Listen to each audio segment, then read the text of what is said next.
I think it's safe to say that change is on my agenda. Change for good. And I embrace that and I enjoy that change. I don't fear it. That's the bit that excites me, is the idea of being able to bring some change. In a single moment, one cold, gray morning in the Kingdom of Elloria, everything changed. Not gradually, not with whispers and warnings, but all at once, like a throne crashing to a marble floor. Prince William of Elloria, heir to the ancient crown, son of kings, raised in the shadow of expectation, looked across the Grand Council chamber, squared his jaw, and issued a decree that no one in 1,000 years of royal history had dared to speak aloud. He banished them, not enemies, not traitors from foreign kingdoms, but the very family of the woman who had sat beside his father's throne, Lady Camilla's kin. Stripped of their titles, removed from the palace, erased from the inner circle of royal power, effective immediately, without appeal, without mercy. The court fell silent. The candles seemed to flicker in disbelief, and just like that, the Kingdom of Elloria was never going to be the same again. But here's what you don't yet know. This moment, as shocking as it was not the beginning of the story. It was the explosion at the end of a very long fuse, and to understand why Prince William did what he did, we must go back to the corridors of power where the real battles were never fought with swords, but with silence,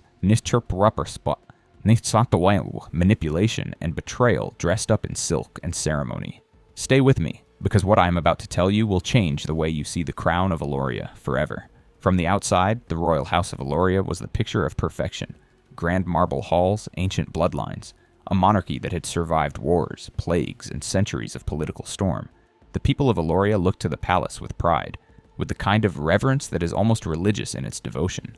And at the center of it all stood the king, aging, dignified, beloved, a ruler who had given his life to the crown and, in his twilight years, had found companionship in Lady Camilla, a woman of formidable intelligence, impeccable composure, and, as we would come to learn, extraordinary ambition. Lady Camilla was not born of royal blood, but she carried herself as though she had been. She moved through the palace with the confidence of someone who had already decided where she belonged, and that place was at the very top. When she married the king, the people of Elloria accepted her. Cautiously, respectfully, the way you accept a storm you can see coming on the horizon, uncertain of its strength, hoping it will pass gently. It did not pass gently.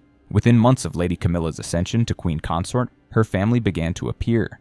First, her brother, Lord Aldrich Borturi, Aldert, was appointed to the King's Advisory Council. Then her cousin, the sharp-tongued Lady Rosalind, found herself seated at state dinners that had previously been closed to anyone outside the oldest bloodlines.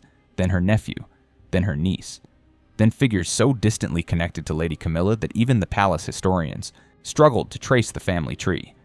One by one, like pieces on a chessboard, Camilla's people took their positions, and Prince William, watching from across the room, always watching, began to understand what was happening. The palace wasn't just gaining a queen consort, it was being quietly occupied. Let us be clear about who Prince William of Elloria was, and who he was not. He was not reckless, he was not volatile, he was not the kind of prince who stormed through palace hallways making demands and threatening consequences. Those who have written him off as impulsive have never truly understood him. William was patient, methodical. He had inherited his father's discipline and his mother's, the late Queen Eleanor's, quiet but devastating intelligence.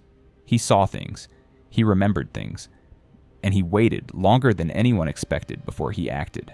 He had watched Lady Camilla arrive with grace and had genuinely tried to welcome her. The royal archives, those who were there, confirm this. In the early months, William made efforts. He attended dinners. He engaged her family with courtesy. He gave the new arrangement the time and space it deserved. But something shifted. Something that cannot be reduced to jealousy or wounded pride, though William's critics would later claim exactly that. It began with the royal council. Lord Aldrich Camilla's brother, had been appointed as a courtesy, a ceremonial gesture to honor the new queen consort's family. At least that was how it had been presented. But Lord Aldrich, it turned out, was not a ceremonial man. He was sharp, calculating, and he had arrived in that council chamber with an agenda that had nothing to do with the welfare of Elloria. Within 6 months, Lord Aldrich had restructured 2 royal commissions. Within a year, he had redirected significant portions of the crown's discretionary treasury into new administrative oversight departments. Bistapak towards Dofabek or Kreditiwi to Braham Beiserbayimbo, departments that he, himself, controlled. Reports began to surface, whispers, financial irregularities, decisions made in the king's name that the king himself seemed only dimly aware of. William brought his concerns to his father. The king listened patiently, smiled gently, and told his son that Lord Aldrich was a valued member of the advisory family, that his concerns were understandable but perhaps overstated, and that William should trust in the wisdom of the crown to manage its own affairs. William left that meeting with something cold and heavy settling in his chest. He had been dismissed. For the first time in his life, he had brought something real and urgent to his father, and been sent away like a nervous child. He would not make the same mistake twice. Over the following 2 years, William did something remarkable. He built a case, not in anger, not in desperation, with the precision of a man who knows that when he finally moves, he can only move once, and it has to count. He appointed his own discreet team, trusted advisors, long-standing members of the royal household who had served the crown before Lady Camilla had ever set foot in the palace. Together, they began to quietly document everything. What they found was deeply troubling. Lord Aldrich had not merely repositioned himself on the council, he had over 26 months of careful maneuvering effectively created a shadow advisory structure within the palace, a network of Camilla's family members and their allies who were now embedded in nearly every significant decision-making body of the Ellorian crown. The Royal Military Procurement Office, Robertories, now chaired by Camilla's cousin, Lord Ferris. The Heritage and Cultural Commissions, quietly handed to Lady Rosalind, who immediately began redirecting its considerable budget toward projects that bore her personal signature. The Palace Communications Department, the office that controlled the official royal narrative, that decided what the press heard and how. The monarchy was presented to the world, brought under the influence of a man named Cresswell, a close personal associate of Lord Aldrich with no prior connection to the palace whatsoever. One department, then another, then another. It was not a takeover you could point to in a single moment. It was a slow, careful, brilliantly executed infiltration, the kind that only becomes visible when you step back far enough to see the whole picture. William stepped back, and what he saw made his blood run cold. The king, his father, the man he loved and revered, William was still sitting on the throne, still signing documents, still receiving foreign dignitaries and delivering speeches to adoring crowds. But the actual power of the monarchy, the real decisions, the direction of the crown, it had been redirected, not stolen outright, but carefully, methodically redirected, toward a family that had no birthright to it, no blood claim, no mandate from the people of Elloria. And Lady Camilla, sitting beside the king with her composed smile and her quiet authority, held the center of it all like a spider at the heart of a very elegant web. William called his most trusted advisor, an elderly statesman named Lord Cavendish, who had served 3 kings before this one, to a private meeting room in the east wing of the palace. He spread his documents across the table. Lord Cavendish studied them for a long time. When he finally looked up, his expression said everything. "Your Highness," the old man said quietly, "if you do not act soon, there will be nothing left to act for." William nodded once. The decision had been made. The night before William issued his decree, the palace was quiet. There was a state dinner that evening. One of those grand, glittering affairs that the Ellorian court was famous for. Long tables, crystal glasses, laughter that bounced off vaulted ceilings. Lady Camilla presided at the king's right hand, radiant in a gown of deep midnight blue, her family arrayed around her like a constellation orbiting its brightest star. William attended. He sat at his designated place, ate his courses, smiled at the appropriate moments, and engaged in conversation with the foreign ambassadors seated near him. To every observer in that room, he was exactly what he always appeared to be. Composed, dignified, the future king patiently inhabiting his role. No one at that dinner saw what was coming. Not Lord Aldrich, who laughed too loudly at his own jokes and refilled his wineglass with the ease of a man who feels entirely at home. Not Lady Rosalind, who leaned toward the woman beside her and spoke in the conspiratorial half-whisper that had become her signature. Not even Lady Camilla, who caught William's eye once across the table. A long, measuring look exchanged between 2 people who had always understood each other better than either cared to admit, and then returned her attention to the king with a practiced smile. That night, after the dinner ended and the guests retired and the palace grew still, William walked alone to the portrait gallery. A long corridor hung with centuries of Ellorian monarchs, their painted eyes following every footstep. He stopped in front of the portrait of Queen Eleanor, his mother. He stood there for a very long time. What passed through his mind in those quiet minutes, no one can say with certainty. But those who knew him best have suggested that it was not anger he felt in that corridor. It was grief. The grief of a son who had watched something precious being hollowed out, slowly, over years, from the inside. And then, beneath the grief, something else. Resolve. He turned away from his mother's portrait and walked back toward the east wing. Tomorrow, everything would change. The Grand Council Chamber of Elloria had not seen a morning session called on such short notice in living memory. The summons went out before dawn, to every council member, every senior palace, every official, every head of the royal departments. No explanation given, just the royal seal and a time, 7 o'clock in the morning, the Grand Chamber, attendance mandatory. They arrived confused, many of them still adjusting their formal attire, whispered conversations darting between them as they took their seats. Lord Aldrich entered with an expression that was trying to project calm confidence and not entirely succeeding. Lady Rosalind sat rigidly upright, her eyes moving around the room like someone calculating exits. Lady Camilla was not present. She had not been summoned.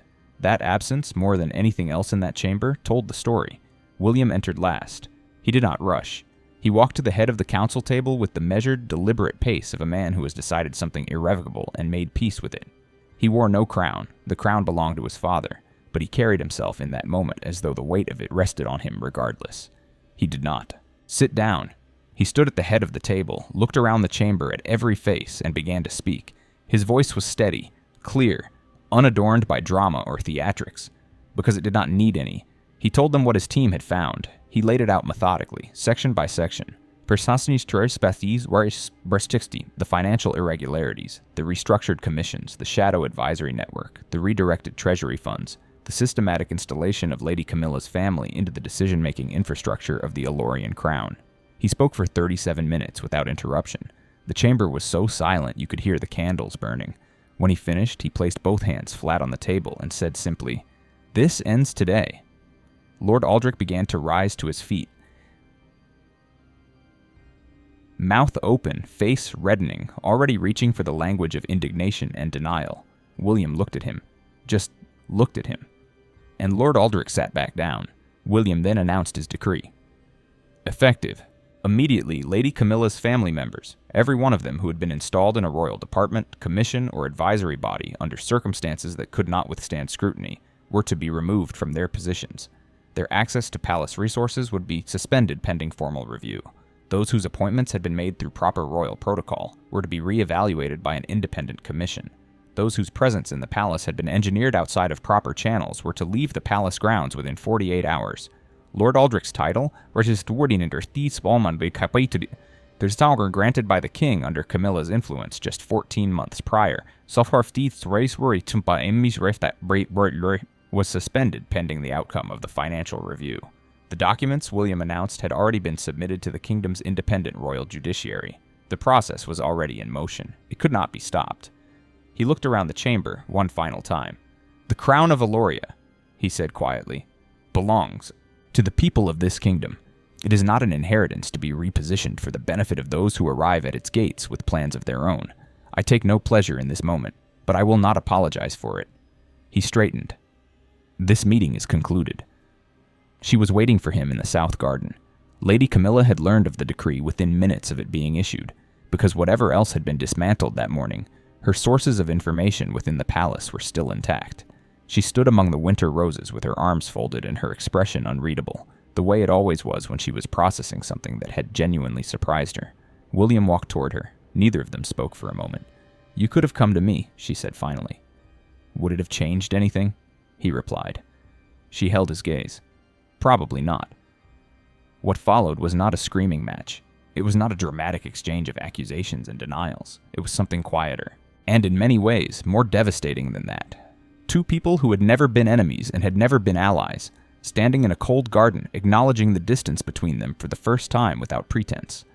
Camilla told him that she had never intended for it to go as far as it had, that her family had acted in ways she had not always sanctioned.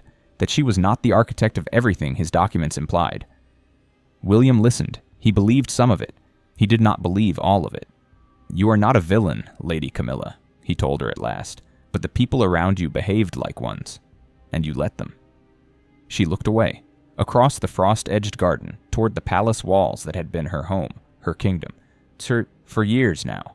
"What happens to my husband?" she asked. "Nothing," William said. "My father is the king. He remains the king. I am not here to take his crown. I am here to protect what the crown represents." She nodded slowly. Something in her face shifted.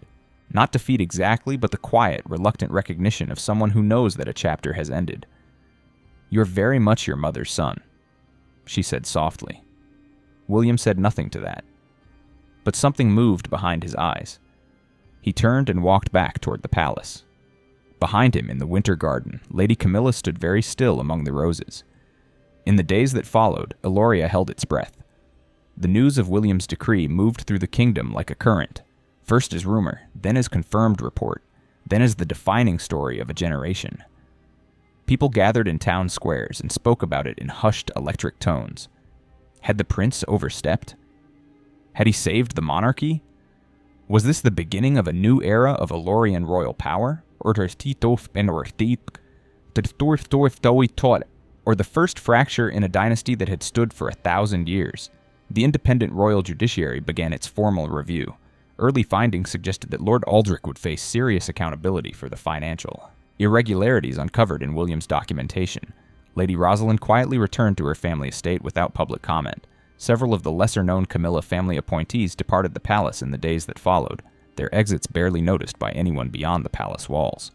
Lord Cavendish, old, white-haired, and sharp as ever, told a trusted colleague that in 40 years of royal service, he had never seen a prince act with such precision and such restraint simultaneously. "He didn't seize power," Lord Cavendish said. "He defended it. There is a profound difference." The king, for his part, received his son in private audience 2 days after the decree. What passed between them in that room has never been made fully public. What is known is that both men emerged from the meeting with the quiet composure of those who have said what needed to be said and accepted what cannot be changed. The king did not reverse William's decree. He did not publicly rebuke his son. He sat with whatever complicated grief and pride and disillusionment a father feels when his child grows into someone capable of outmaneuvering everyone, including him. Lady Camilla remained in the palace. She remained queen consort. Her personal position was never challenged by William. Only the apparatus her family had built around her. But everyone in the palace knew that the balance of power had shifted. Not dramatically, not with fanfare or declaration, but permanently. Here's what history will say about this moment when it finally has the distance to say it clearly. It will say that Prince William of Elloria did not seize power. He reclaimed something that had been quietly taken. Taken not in a single bold act, but in 1,000 small, invisible steps over years of careful positioning. It will say that he did it not out of anger, not out of a desire for personal dominance, but out of something rarer and less celebrated in the annals of monarchy. Duty. The old, unfashionable, unglamorous kind. The kind that asks you to do the right thing, not when it is easy, but when it costs you something. Because make no mistake, this cost William something. It cost him the uncomplicated relationship he might have had with his father in the king's final years. It cost him the possibility of a palace at peace. It placed him at the center of a controversy that his enemies would use against him for decades to come. But the crown of Elloria still stood. The 1,000-year dynasty that his ancestors had built and bled and sacrificed for still stood. And standing at the center of its complicated, storm-weathered, imperfect story was a prince who had made a choice that most people in his position would not have dared to make. The question now, the question that Elloria and history must answer, is what comes next. Will the families fractured by this decree find their way to reconciliation? Will the wounds of this palace war heal cleanly, or will they fester into something that haunts the next generation of royals? And what of Lady Camilla? A woman of genuine intelligence and genuine ambition, now standing in a palace that is no longer quite the kingdom she had imagined it would be. The crown of Elloria turns a new page, and whatever is written on it, it will be written by a prince who has proved, beyond doubt, that he understands exactly what a crown is for. And that is where we leave the Kingdom of Elloria, changed, unsettled, and watching to see what the next chapter holds. But now I want to hear from you. Do you think Prince William made the right call? Was his decree an act of protection, or Tschirtschrim, or an act of ambition dressed in noble language? Could Lady Camilla's family have been handled differently? And what do you think the future holds for the Elorian crown? Drop your thoughts in the comments below. This story is far from over. And I want to know which side of history you're standing on. If you want to follow every twist, every revelation, and every royal reckoning as it unfolds, make sure you hit that like button and subscribe. Because in Elloria, nothing stays quiet for long. The crown watches, and so do we.